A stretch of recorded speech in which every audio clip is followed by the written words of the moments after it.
The rain had been falling all night, whispering against the hospital windows like a quiet song that no one wanted to hear.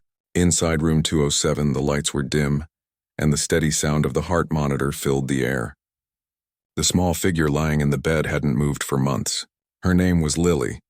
She was only 13 years old and had been in a coma for nearly 8 months. No one came to visit her. No one brought flowers or cards. The nurses said she had no family left.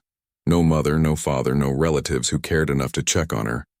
She was an orphan, found unconscious after a fire at the foster home where she lived. Most of the children there had escaped, but Lily had been trapped inside until firefighters found her lying under a broken beam. She had no burns, just a deep head injury that left her silent and still. The doctors said it was a miracle she survived at all, but after so many months they also said there was little hope she would ever wake up. Dr. Andrew Collins didn't like that answer. He was a man who believed in science but also in something more, something that couldn't be measured with machines or explained with charts. He was one of those doctors who still looked at patients as people, not just cases, and every morning before his rounds began he would stop by Lily's room and talk to her as if she could hear. "Good morning, kiddo," he said one day, setting down her chart. "You had a good night. Your vitals look fine. I hope you're dreaming about something nice." She didn't answer, of course. She never did. But Dr. Collins talked anyway. He told her about the weather, about his little boy who was learning to ride a bike, and even about how the hospital cafeteria had somehow managed to make soup taste like glue again. Sometimes the nurses laughed at him, saying he was talking to a ghost, but he didn't care. He believed that somewhere deep inside Lily could still hear him. The nurses tried to keep her comfortable. One of them, Nurse Clara, brushed Lily's hair every morning, humming soft tunes under her breath. Another nurse, Jo, would bring in small stuffed animals and place them by her side. The staff grew attached to the girl they called the sleeping angel, but as the months dragged on, their hope started to fade. It's hard to keep believing when nothing ever changes. Winter passed into spring. The cherry trees outside the hospital bloomed, their petals falling like pink snow. Dr. Collins walked in one morning and saw the sunlight spilling across Lily's bed. Dust floated through the air like tiny stars. Her chest rose and fell slowly, peacefully, as it always did. He pulled up a chair and sat down. "You know, Lily," he said quietly, "it's been a long time. Everyone's rooting for you, even if you don't know it. I think you've got a story to finish." He didn't know why he said that. It just slipped out. But somehow it felt true. That day, the hospital administrator came by and told him it was time to move Lily to a long-term care facility. "We've done everything we can," the administrator said, his voice calm but firm. "Her medical bills are piling up. The state can't keep covering this indefinitely." Dr. Collins looked at Lily's still face. Her skin was pale but soft, her eyelashes long and unmoving. "She's just a child," he said quietly. "We can't give up on her." "She's been like this for 8 months, the administrator replied. "You know as well as I do what that means." Dr. Collins didn't argue. He just nodded, though his jaw tightened. He knew the odds were against her, but something inside him refused to sign the papers. He postponed the transfer for further observation, knowing it was just an excuse. That night, the rain returned. It started as a light drizzle, then grew into a storm that rattled the windows. The thunder rolled over the hills and flashes of lightning painted the sky white. Nurse Clara was on the night shift. She walked into Lily's room around midnight, checking her monitors. Everything looked normal. She adjusted the blanket and whispered, "Sleep well, sweetheart," before stepping out. Minutes later, the machines began to beep wildly. The line on the monitor jumped and fell, jumped again, and then steadied into a rapid rhythm. The oxygen level dropped for a moment, then shot back up. The lights flickered from the storm outside. Nurse Clara ran back into the room, heart pounding. "Doctor! Room 207!" she shouted down the hall. Dr. Collins was already awake, reviewing patient files in his office. When he heard the call, he rushed to the room, his shoes squeaking against the wet floor. The sound of the monitor filled his ears, steady, strong, alive. He looked at the bed and froze. Lily's fingers were moving. They weren't twitching from nerves or random spasms. They were moving slowly, deliberately, like she was trying to reach for something. Her eyelids fluttered, then stilled again. Dr. Collins stepped closer, his breath caught in his throat. "Lily," he whispered. "Can you hear me?" Her lips parted slightly, but no sound came out. He checked her pupils. They reacted faintly to light. That was new. He turned to the nurse. "Get me her chart and call the on-call neurologist, now." The nurse nodded and hurried out. For the next few minutes, Dr. Collins stayed by her side, watching every small movement. The thunder outside seemed to echo his heartbeat. When he finally spoke again, it was more to himself than to anyone else. "I told you," he murmured. "You've got a story to finish." By morning, the storm had passed, leaving the hospital wrapped in a soft gray mist. The other doctors examined Lily and agreed that the movements might have been involuntary. "Don't get your hopes up," one of them said. "These things happen sometimes before the body shuts down completely." Dr. Collins didn't believe that. He'd seen enough patients in comas to know the difference between random reflex and intent. Lily's hand had reached out, not just moved. There was purpose in it. Over the next few days, he spent more time in her room than ever before. He adjusted her medication slightly, kept her room quiet, and talked to her as always, only now with even more hope in his voice. The nurses noticed the change in him. He smiled more. He looked less tired. He even brought a small radio and played soft music in the corner of the room. One morning, while the radio played a gentle piano tune, he thought he saw her eyes move beneath her lids. Just a flicker, but it was enough to make his heart skip a beat.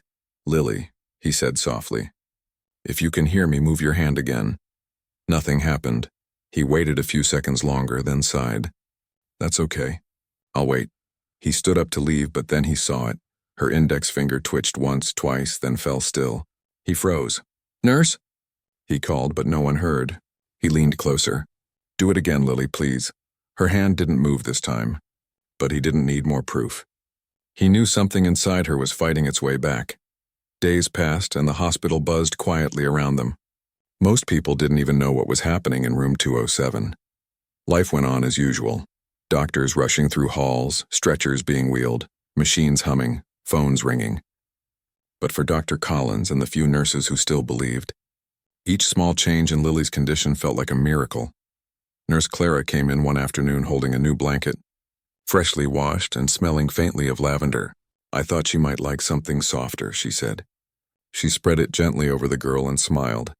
"There, that's better." Dr. Collins nodded. "She's warmer now." "Thank you." Clara looked at him with a hopeful smile. "You really think she'll wake up, don't you?" "I do," he said simply. "I don't know when, but I think she will." Outside, the clouds began to part, letting in soft beams of sunlight. The petals from the cherry trees swirled in the breeze and clung to the window like little pink hearts. For the first time in months, the room didn't feel sad. It felt alive. But the hospital board was running out of patience. They scheduled a meeting to finalize Lily's transfer to a long-term care facility out of town. Dr. Collins sat at the table, surrounded by administrators and lawyers. They spoke about budgets and resources, but all he could think about was the flicker of movement he'd seen in her hand. "I can't let her go," he said finally. "She's showing signs of recovery." With all due respect, one of the board members replied, "You're seeing what you want to see. We have dozens of patients who need this bed." He clenched his fists under the table but stayed calm. "If she wakes up, this will be one of the most important cases this hospital has ever seen." The room went quiet for a moment. Then the chairman sighed. "You have one more week, doctor. If there's no change, we move her." He nodded, though his heart sank. 1 week. That's all the time Lily had left in that room, the only place she'd known since the night of the fire. That evening, he returned to her bedside. The hospital was quiet, the halls dark except for the soft glow of emergency lights. He pulled up the chair, sat beside her, and spoke in a low voice. "They're going to move you soon, Lily," he said. "But I'm not giving up. You're stronger than they think. I can feel it. Whatever's keeping you asleep, you don't have to stay there anymore." The air in the room felt heavy, almost electric. He reached out and gently took her hand. Her skin was cool but soft. He held it for a long time, just sitting there, listening to the faint hum of the machines and the slow rhythm of her breathing. Then, for the briefest moment, her fingers tightened around his. He froze. The grip was weak, barely there, but real. He looked at her face. Her eyelids fluttered again. Her lips parted slightly, like she was trying to form a word. He leaned closer, his pulse racing. "Lily," he whispered. "It's okay. You're safe. You're here." Her chest rose with a slow, shaky breath. The heart monitor beeped faster. Then, as suddenly as it happened, her hand relaxed and she was still again. Dr. Collins sat there for a long time, staring at her. He didn't move, didn't speak. The room felt charged with something he couldn't explain. Hope, fear, maybe both. When he finally stood up, dawn was beginning to break outside. The sky glowed pale pink and the first birds were singing. He looked down at the girl in the bed and whispered, "Come back to us, Lily, just come back." And somewhere deep inside the silence, a faint spark had already begun to stir. The next morning began like any other in the hospital, with the soft sounds of nurses changing shifts and the faint hum of machines echoing through the halls. Dr. Collins hadn't slept much that night. He kept replaying the moment in his head, the way Lily's fingers had tightened around his hand, the tiny sign of life that no one else had seen. To him it was everything. It meant she was still in there somewhere trying to come back. He walked into her room early, carrying a cup of coffee he'd forgotten to drink. The first light of dawn spilled across the bed, making her look peaceful, almost glowing. He stood for a long time just watching her breathe. "Good morning, Lily," he said softly. "You did something amazing last night." Of course, there was no reply, but he swore there was something different in the air, as if the silence itself was listening. Nurse Clara arrived soon after with her usual gentle smile. "You look like you've seen a ghost," she said, noticing his tired eyes. "Not a ghost," he replied. "A miracle." He told her what had happened, the faint pressure of Lily's hand, the flicker of her eyelids. Clara's eyes widened. "You're sure?" she asked. "I know what I felt," he said quietly. "I just don't know how to prove it." They agreed not to tell the rest of the staff yet. Most would think it was just wishful thinking. Instead, they decided to monitor Lily more closely. They adjusted the sensors on her hands, checked her brain activity, and made sure everything was recorded carefully. Every small movement mattered now. Days passed slowly but filled with quiet anticipation. Dr. Collins stopped by her room more often than ever.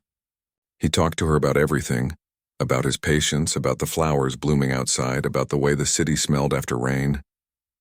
He wanted her to hear a human voice, something kind and familiar that might reach through the fog in her mind. One afternoon, as the sunlight warmed the room, Nurse Clara was reading quietly by the bedside when something unexpected happened. The monitor beeped a little faster. She looked up, thinking it was a glitch, but then she saw Lily's lips move just a fraction. Clara froze, her heart racing. "Doctor," she called. "You need to come now!" Dr. Collins rushed in. "What happened?" She tried to say something, Clara said breathlessly. "I saw it." He leaned close to the girl, searching her face. "Lily, it's me," he whispered. "If you can hear me, try to say it again." For a few seconds, nothing happened. Then, in a voice so faint it could barely be heard, a whisper escaped her lips. It wasn't clear, just a sound, but it was real. Clara gasped. Dr. Collins felt his heart skip. He glanced at the monitor.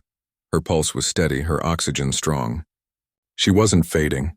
She was waking. He placed his hand over hers. "That's it, Lily," he said softly. "You're doing great. Take your time." She didn't speak again that day, but the moment changed everything. The hospital staff couldn't ignore it anymore. News spread quickly among the nurses. People began to stop by her room just to see the girl who had defied the odds. Some brought flowers, others whispered prayers. Even those who had long stopped believing felt something stir inside them again. But not everyone was convinced. The head neurologist reviewed the case and shook his head. "Coma patients sometimes make sounds," he said. "It doesn't mean consciousness. Don't fill yourselves with false hope." Dr. Collins stayed silent, but inside he knew the truth. He'd seen the look in Lily's eyes when she tried to speak. It wasn't random. It was effort. It was will. Each day after that, he and Clara continued their routine. They talked to her, played soft music, and described the world outside. They wanted her to know that life was waiting for her if she chose to come back to it. One night, near the end of the week, another storm rolled in. The thunder cracked like it had that first night, and the power flickered once before the backup lights turned on. Dr. Collins, who was on call, felt uneasy. He walked down the hall toward her room. The air felt heavy, thick with electricity and something else, something he couldn't name. When he stepped inside, he froze. Lily's eyes were open. For a long second, he didn't move. He thought he might be dreaming. Her eyes, wide and dark, were staring straight ahead at the ceiling. He took a step closer. "Lily?" She blinked once, slowly, and then turned her gaze toward him. It wasn't empty or lost, it was aware. He felt his throat tighten. "You're awake," he whispered.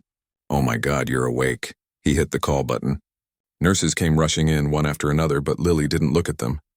Her eyes stayed fixed on Dr. Collins, and her lips trembled. Then she whispered something, soft, clear, and chilling all at once. The words were simple, but they froze everyone in the room. "Where's the fire?" she asked. Clara gasped. One of the nurses dropped a clipboard. Dr. Collins stared at the girl, speechless. No one had told her anything about the fire. Her case files were sealed, and all mention of the incident had been kept quiet to protect her. Yet here she was, speaking of it as if she remembered every moment. "Lily," he said carefully, "what fire are you talking about?" She didn't answer right away. Her eyes shifted around the room, taking in the machines, the wires, the unfamiliar faces. Then she looked back at him. "It was hot," she whispered. "There was smoke. People were crying. Someone told me to run." Her voice trembled. "But I didn't run." Dr. Collins exchanged a stunned look with Clara. "Lily," he said softly, "you were in a fire. But you're safe now. You're in the hospital." Her eyes filled with tears. "I heard a man's voice," she said. He said, "Go back. It's not over." The nurses stared in silence. Dr. Collins felt a chill crawl up his spine. He took a slow breath and said, "Can you tell me who said that?" She shook her head weakly. "I don't know. He was wearing a helmet. There was light everywhere." Dr. Collins stood frozen, unsure of what to say next. It wasn't just what she said, it was how she said it. Her tone was calm, certain, like someone describing a memory rather than a dream. The next few hours were a blur. The hospital filled with quiet excitement. Doctors came to examine her, taking notes and whispering theories. But when Dr. Collins asked them to leave her to rest, he stayed behind. He sat beside her as she drifted in and out of sleep, her hand resting loosely in his. She was awake. Against all logic, against all odds, she had come back. The next morning, Dr. Collins walked into the staff meeting and said, "She's conscious, fully aware." The room erupted with questions. The neurologist frowned. "This is medically improbable," he said. "We need to observe for longer before we declare her recovery." But Dr. Collins wasn't interested in labels. He cared only about one thing, the way Lily had looked at him with recognition and trust. That was real. That was human. Over the next few days, Lily grew stronger. She could open her eyes for longer, move her hands, and even sit up with help. She spoke softly, sometimes only a few words at a time, but each one mattered. Everyone wanted to know what she remembered, but Dr. Collins was careful not to push her too hard.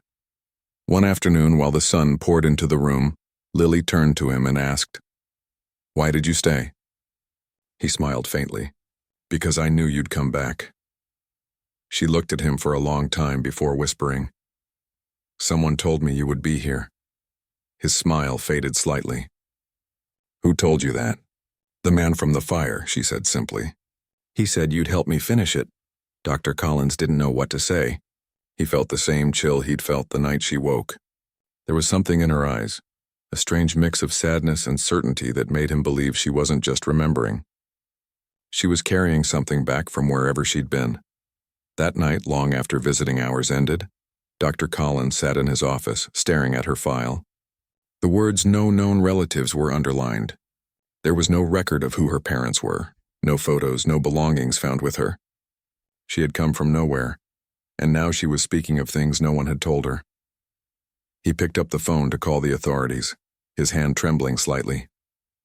"This is Dr. Collins from County General," he said. "I need someone from the department to look into an old case, the fire that happened 8 months ago at the Maple Street foster home." The officer on the other end paused. "That case was closed, Doctor. It was ruled accidental."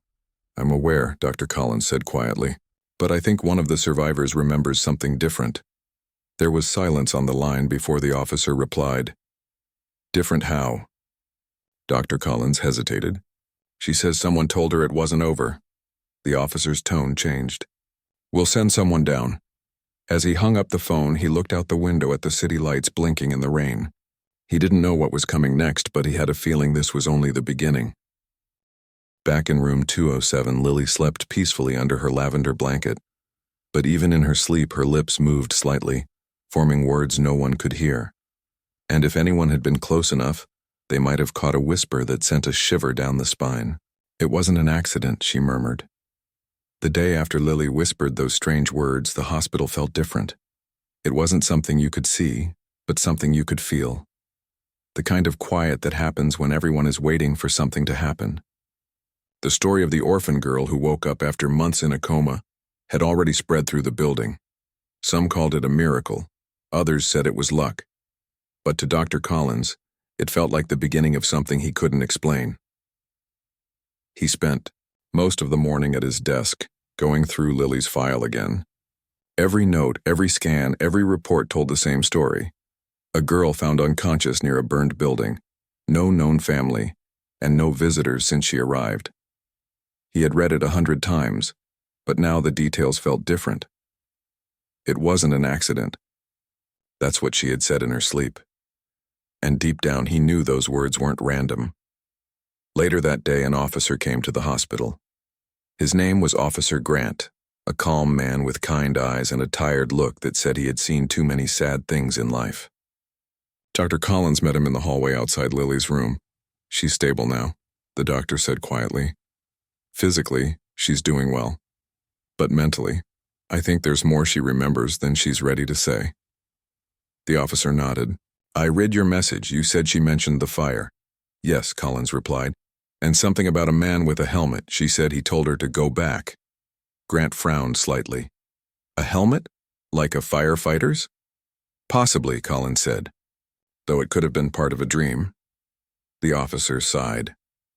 "We looked into that fire months ago. There were reports of faulty wiring, no signs of foul play."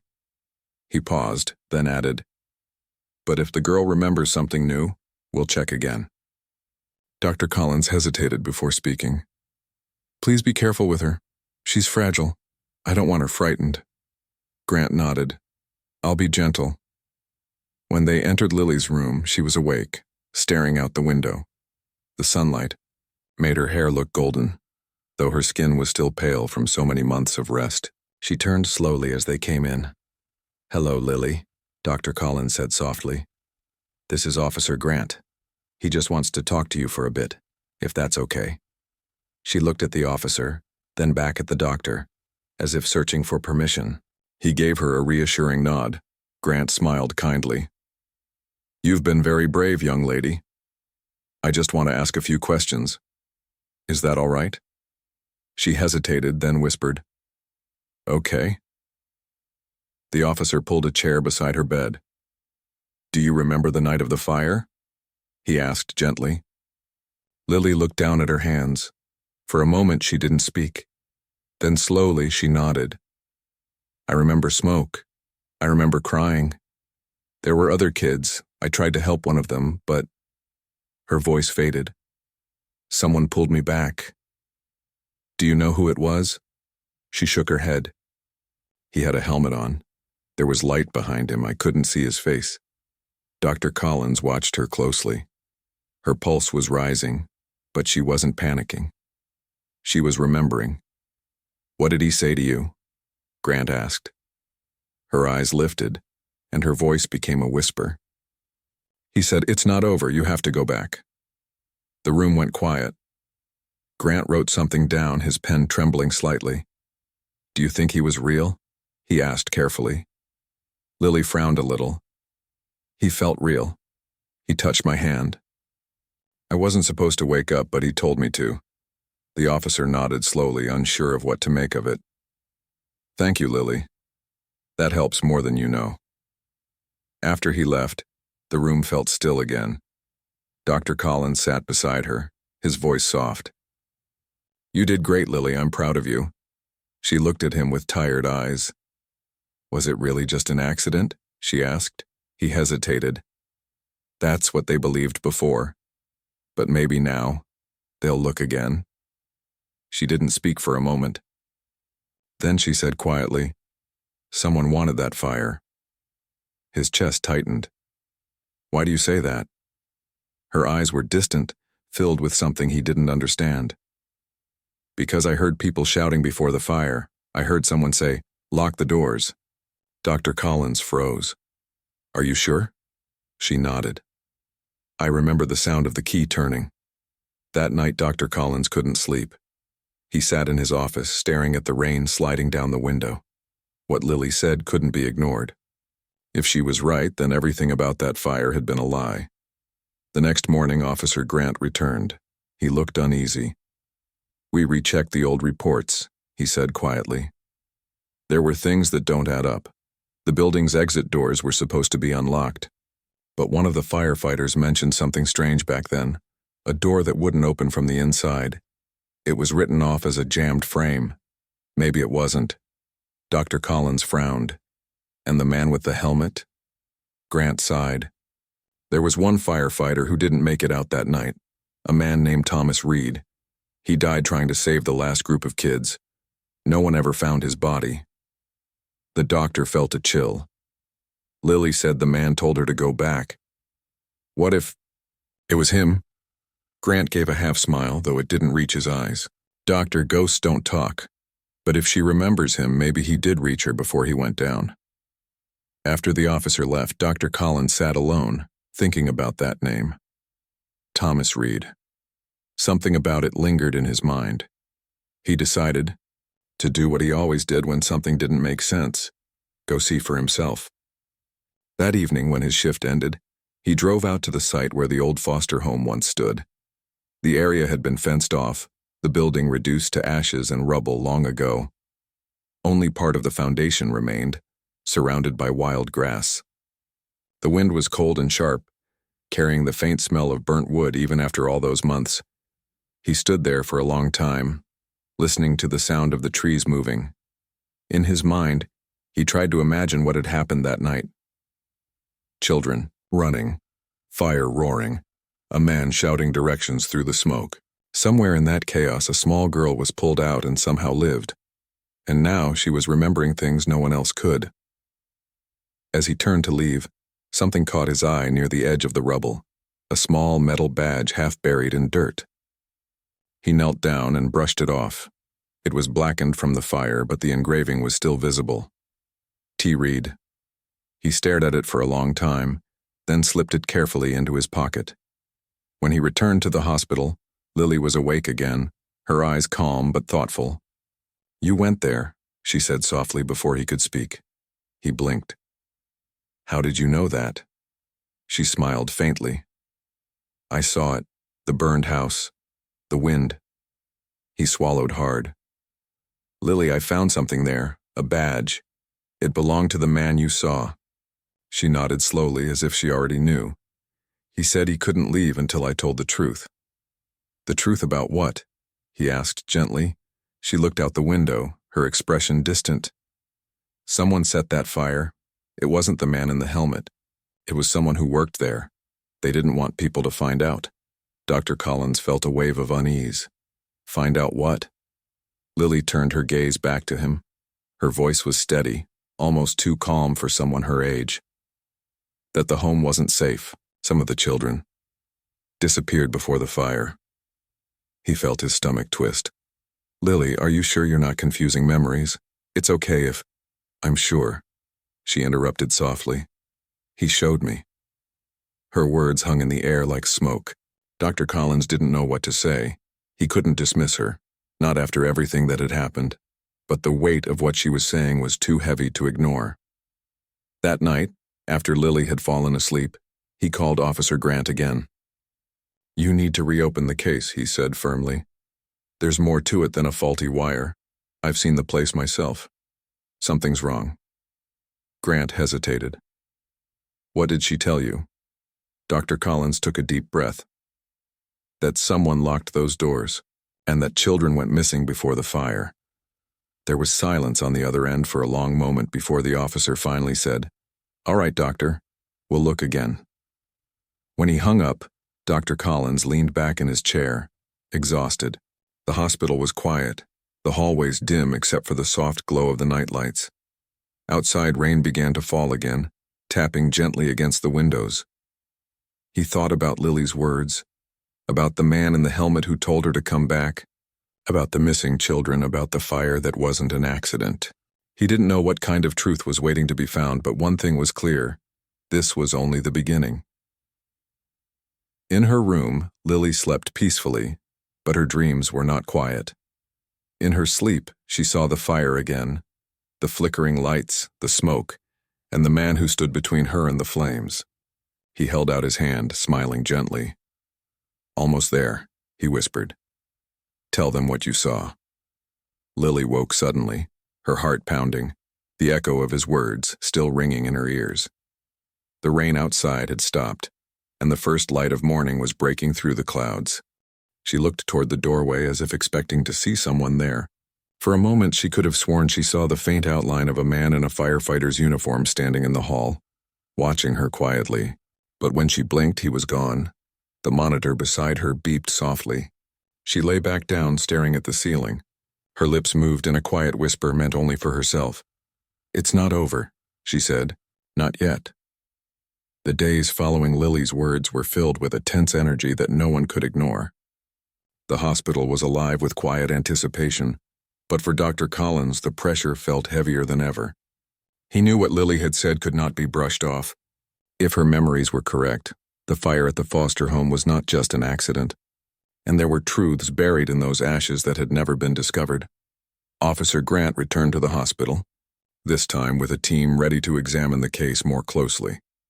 Dr. Collins watched as they brought out old files, photographs, and reports. The investigators were careful, speaking softly, making sure not to startle Lily. She was still recovering, but her mind was sharper now, her memory clearer, and every word she said carried weight. "Lily," Officer Grant said gently, "we need to ask you some more questions. Can you help us remember what happened that night?" She nodded slowly, her eyes wide with a seriousness that made everyone in the room hold their breath. "I'll try," she whispered. They began by asking her to recall the layout of the home. She described rooms, hallways, and doors in detail that matched old blueprints the officers had brought. Then she spoke of the fire itself, the heat, the smoke, and the children running through the halls. When she spoke about the man in the helmet, she pointed to where she thought he had been standing. "He was telling me to go back," she said. "He wanted me to see something. I don't know why I remembered it now." Officer Grant exchanged a glance with Dr. Collins. They both knew she wasn't imagining things. Her memory was precise, and the emotions she displayed were real. Next, they asked about the locked doors. Lily's hands trembled slightly as she recalled the sound of the keys turning, the panic of children trapped, and the voices of people shouting orders that didn't make sense. Her description matched witness reports the authorities had ignored at the time. Dr. Collins felt his heart sink. The girl was revealing details that had been buried, and now they could no longer be ignored. He stayed close to her, offering soft reassurances whenever she faltered.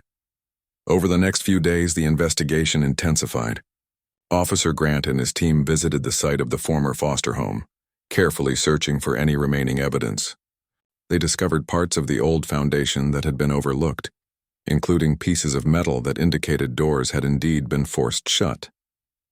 Photographs were taken, and for the first time, the fire was no longer considered a simple accident. Meanwhile, Lily continued to improve. Her speech became more confident, her movements more fluid.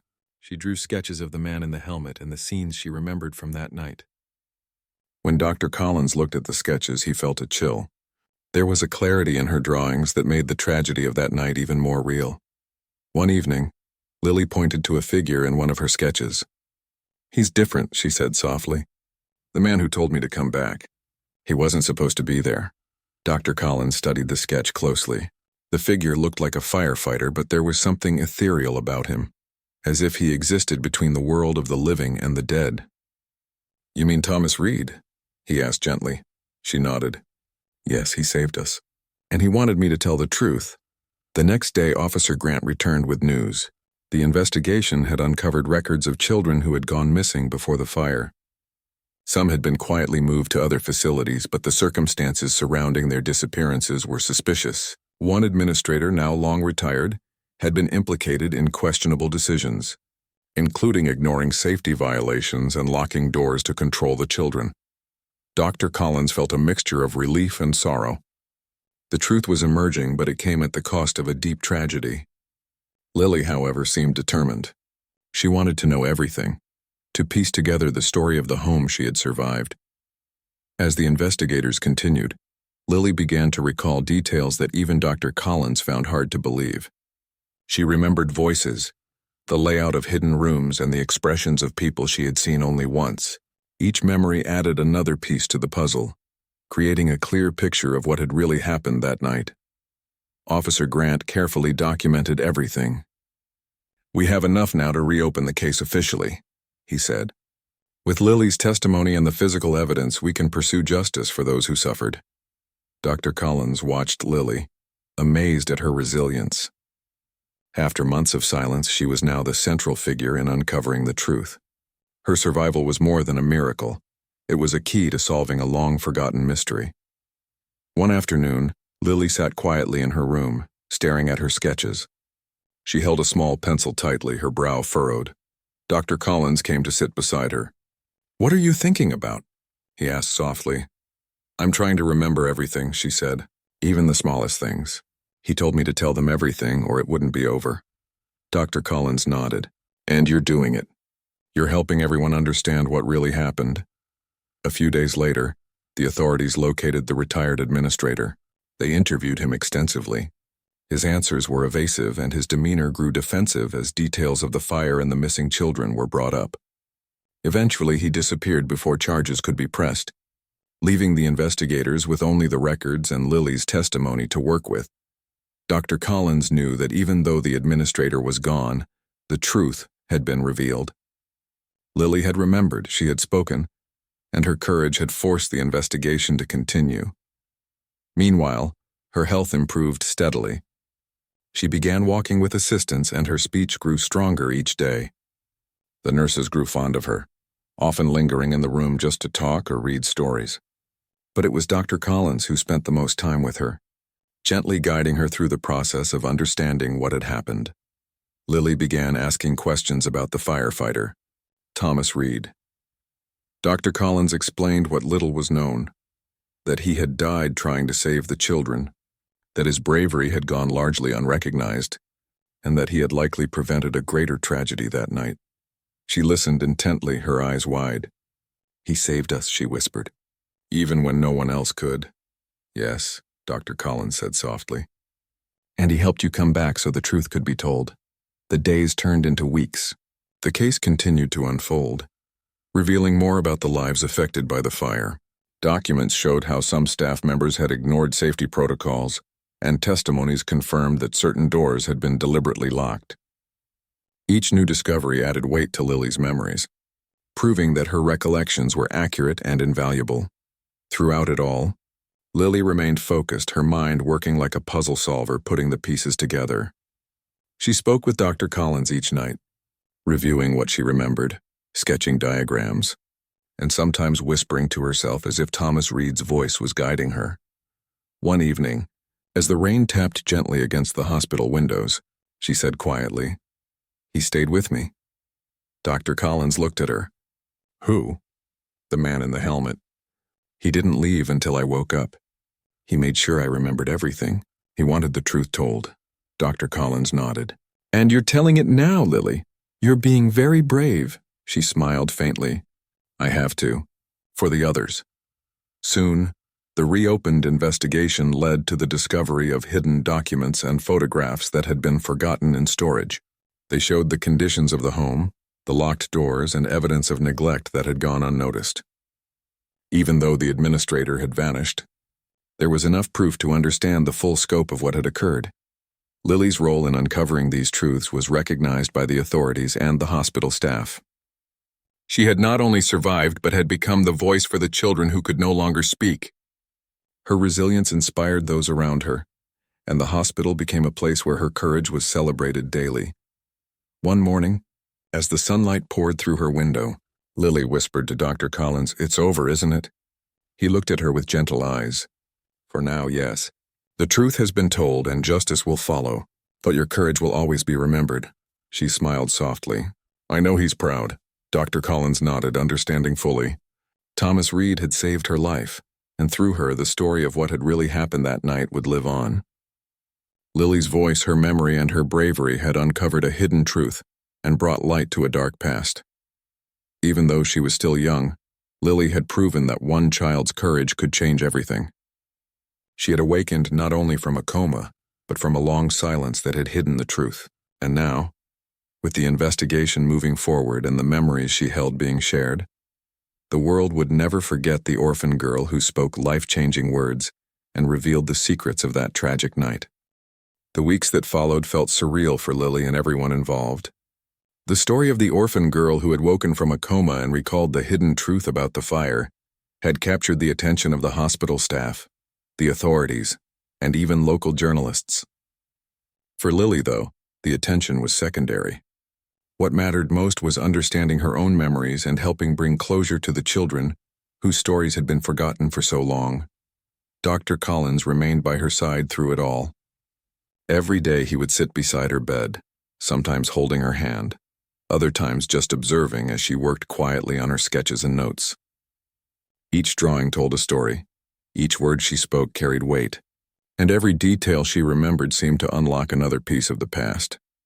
The authorities had intensified their search, following the leads provided by Lily's recollections. The retired administrator who had vanished was still at large, but now the evidence pointed clearly toward his involvement in the neglect and the deliberate locking of doors on the night of the fire. Photographs, witness testimonies, and Lily's detailed sketches created a chain of proof that could not be ignored. One afternoon, Officer Grant returned with news that gave the investigation a new direction. "We found something," he said quietly.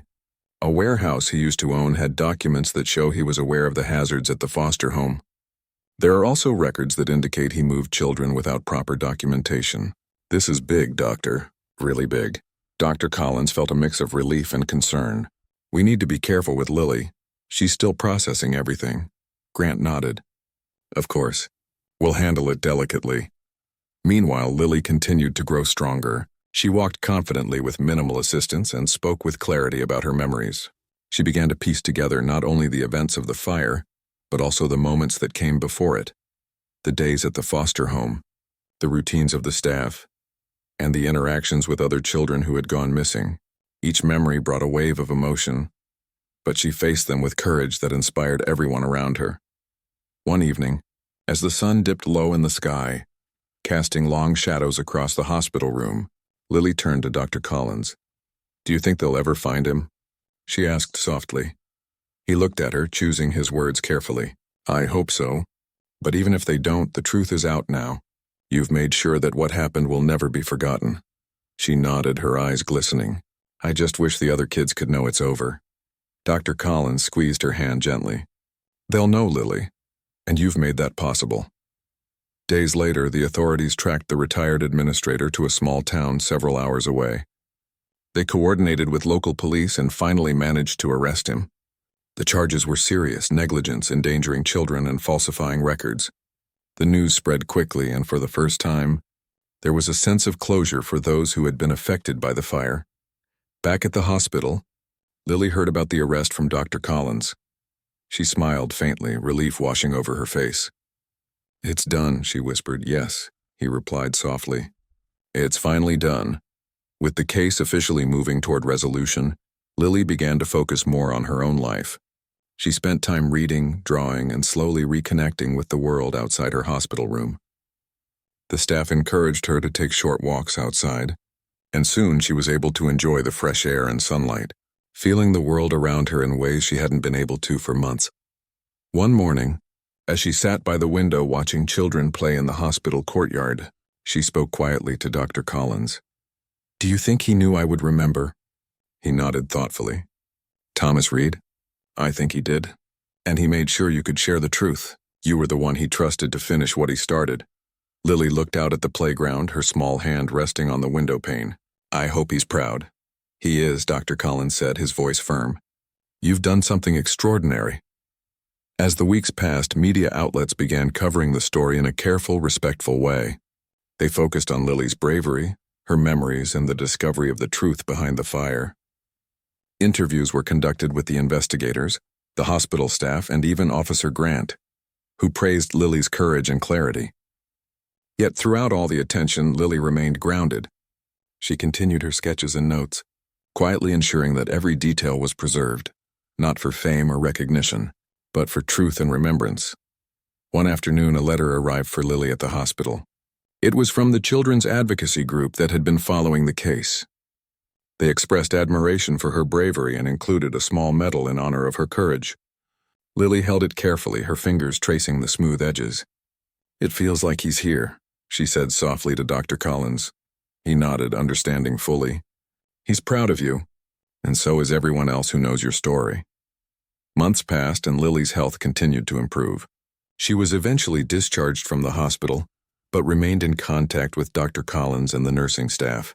She moved to a foster home that provided warmth, stability, and care, a place where she could begin to build a life free from fear. Yet she never forgot the night of the fire, the man in the helmet, and the responsibility she had been given to remember and tell the truth. On her first day at the new home, Lily carefully placed her sketches in a folder. She had documented everything: the fire, the locked doors, the faces, the voices, and the courage she had witnessed. "For them," she whispered. "For the children who were gone. For the lives that had been changed, and for Thomas Reed, whose bravery had saved them all." Dr. Collins visited her often, bringing stories of the hospital, small gifts, and words of encouragement. They spoke about the future, school, and the possibilities that awaited her. Yet each time they spoke of the fire, Lily's voice was calm but determined. "It's part of my story," she said, "and now it can help others." One evening, as the sun set over the horizon, casting a warm glow across the new home's garden, Lily sat quietly, thinking about everything that had happened. The fear, the loss, the silence, and then the awakening. She felt a presence comforting and strong, as if Thomas Reed was still near. She whispered softly, "Thank you for staying." The world outside moved on, but the truth she had uncovered remained, a testament to courage, memory, and the power of a single voice. Lily had faced darkness, remembered the forgotten, and shared a story that would not be ignored. In time, the case was officially closed, the missing children accounted for as best as records could provide, and the retired administrator remained in custody. Justice had been served in part because of a small girl who refused to remain silent. Years later, when Lily looked back, she remembered the hospital, Dr. Collins, the gentle guidance, and the man in the helmet who had stayed with her in the darkness. She carried their courage within her, shaping the person she would become: resilient, compassionate, and determined to help those who could not speak for themselves.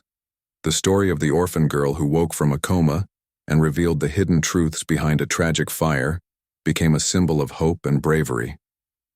And Lily, now older and wiser, knew that she had done exactly what she had been meant to do: to speak, to remember, and to ensure that the voices of the past were finally heard.